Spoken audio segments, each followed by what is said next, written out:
parti au Maroc une fois dans une église prêchée. C'était une veillée de prière pour les chrétiens. Et on avait invité à ce programme plein de chrétiens des églises que vous connaissez, dites de grandes églises. Quand est venu le moment de la prière, moi ce qu'on m'a dit, c'est que c'est une veillée de prière entre enfants de Dieu. On était une centaine de plusieurs églises. Je me suis dit, on va prier et Dieu va nous oindre. Je ne savais pas que le programme de Dieu c'est qu'on va prier et il va délivrer les gens.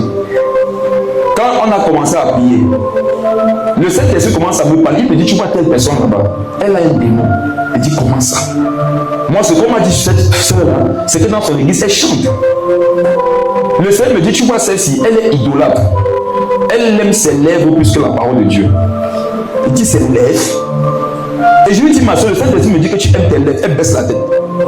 Elle dit qu'effectivement, elle est addict à ses lèvres. Ce que tu me montrais, j'ai commencé à dire qu'apparemment c'est une vieille de monsieur vieille de j'ai dit un peu toi viens. Et je voulais vérifier que je dis tu es de quelle église? On me dit le nom de l'église, une grande église. J'ai dit lève les mains, ferme les yeux au nom de Jésus. Au nom de Jésus. C'était plein de possédés. Ils avaient leur Bible dans leurs mains. Ils chantent. Ils sont dans le protocole. Ils dirigent. L'église aujourd'hui c'est l'arc-en-ciel. C'est beau, mais c'est trop de couleurs mélangées. Jésus veut une couleur.